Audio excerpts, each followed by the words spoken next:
शांतपणे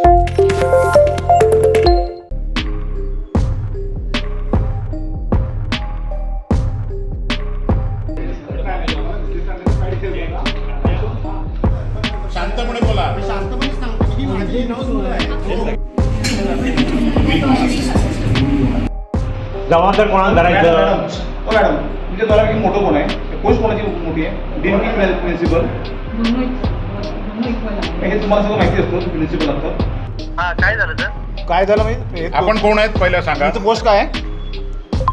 काय काय तुमची पोस्ट काय? पोस्ट काय तुमची कंपनीमध्ये? मी तुम्ही काय झालं ते तर सांगा ते. हो तुमची आधी ओळख तर सांगा. तुम्ही कोण आहे ते सांगा. मी आशुतोष आहे. अहो असू दे बोला ना, ना. तुम्ही शिपाई आहे, क्लार्क आहे, साहेब आहात, कोण आहे सांगा ना, मला समजलं कसं? हा मी क्लर्क आहे. हा बोला. क्लर्क आहे ना, मग क्लर्कशी मी बोलत नाही. ठेवा. मुळातच कौशल्य विकास केंद्राची स्थापना रत्नागिरीमध्ये का झाली? तर रत्नागिरीमधील जेवढी आजूबाजूची जी गावं आहेत, इथे जी अनस्किल मुलं आहेत, ह्या अनस्किल मुलांना चांगल्या पद्धतीचं ट्रेनिंग देऊन त्यांना एक रोजगार योग्य बनवणं असा ह्या कौशल्य विकास केंद्राचा मूळ हेतू होता. परंतु सुरुवातीपासूनच असं लक्षात आलं की ह्या हेतूमध्ये काहीतरी गडबड आहे. कौशल्य विकास केंद्राची जी मुलं बाहेर पडतात ॲडमिशन घेऊन, ती मुलं नेमकी जातात कुठे, की ती बाहेरच पडत नाहीत, की फक्त कागदावरती बाहेर पडतात. हा एक आम्हाला अभ्यासाचा विषय होता. आणि असं आमच्या एक गोष्ट लक्षात आली की हॉटेल जेवढी रत्नागिरीतली हॉटेल्स आहेत, त्या हॉटेलच्या स्टाफची काही इथल्या स्टाफने ID प्रूफ जमा केले, म्हणजे आधार कार्ड म्हणा किंवा फोटो म्हणा असे जमा केले. आणि आम्हाला सांगण्यात आलं की अशा तुमच्या मुलांना आम्ही 3 महिन्याचं तुम्ही त्यांना पाठवू शकत नाही, पण आम्ही त्यांना सेमी स्किल करण्यासाठी ट्रेनिंग देऊ शकतो.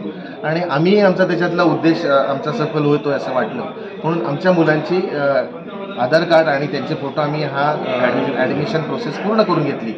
ही ॲडमिशन प्रोसेस पूर्ण केल्यानंतर 2-3 महिने 4 महिने ह्याच्यात काहीही झालं नाही.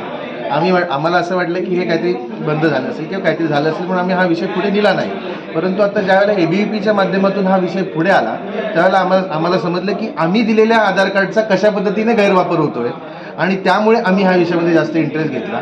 आणि आज सर्व पत्रकार बंधूंना आम्ही या ठिकाणी बोलवलं, पोलिसांना आम्ही या ठिकाणी बोलवलं, त्याचबरोबर समाजातील जे काही नागरिक आहेत त्यांनाही आम्ही या ठिकाणी बोलवलं आणि ह्या विषयाचा खुलासा केला की नक्की हे घडलं आहे कसं. तर ही जी आधार कार्ड तुम्ही बघताय, ही आधार कार्डवरचं नाव वेगळं आहे आणि आधार कार्डवरचा फोटो वेगळा आहे. म्हणजे हा सगळ्यात मोठा राष्ट्रीय गुन्हा आहे की हा गुन्हा मला वाटतं की ह्याच्यावरती अजामीनपात्र गुन्हा आहे. ह्याच्यावरती जामीन होऊ शकत नाही. तर यावरचं जे फोटो आहे, हा फोटो आणि हे नाव हे वेगळं आहे. म्हणजे प्रत्यक्षात बसलेला विद्यार्थी परीक्षेसाठी हा वेगळा आहे आणि हा जो बसला आहे ह्याला माहिती पण नाही की ह्याची इथे परीक्षा झाली. आणि अशा पद्धतीने डमी मुलं बसवून सरकारच्या ज्या काही स्कीम आहेत त्या लाटण्याचा मोठ्या प्रमाणावरती इथे हा मोठा स्कॅम आहे. आणि हा स्कॅम आज आपणासमोर उघडकीस आलेला आहे. आज ABVPच्या माध्यमातून जी ABVPची कार्यकर्ती होती तिने हा विषय जरासा पुढे आणला, तिने हे डेअरिंग दाखवलं, म्हणून आज आपल्या सर्वांना हे समजतंय.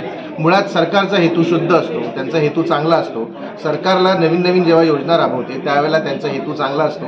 परंतु अशा प्रकारे जे कोणी हे ट्रेनिंग स्कूल चालवत असतील, ट्रेनिंग इन्स्टिट्यूट चालवत असतील, त्यांना त्यांची भरपाई करून घ्यायची असेल किंवा त्यांना जास्तीत जास्त मोबदला मिळवायचा असेल, म्हणून कदाचित सरकारला अंधारात ठेवून अशा पद्धतीची खोटी आय कार्ड तयार करून एवढे विद्यार्थी बसले असं दाखवून ह्या मुलांच्या नावाने पैसे उकळले जात असतील. हा मोठा स्कॅम आहे. ह्याची आपण रितसर चौकशी व्हावी अशी आमची मागणी आहे. या इन्स्टिट्यूटची काही फॅकल्टी सुद्धा परीक्षेला बसवले गेले, म्हणजे त्यांच्यावरही कुठल्याही प्रकारचं प्रेशर आहे.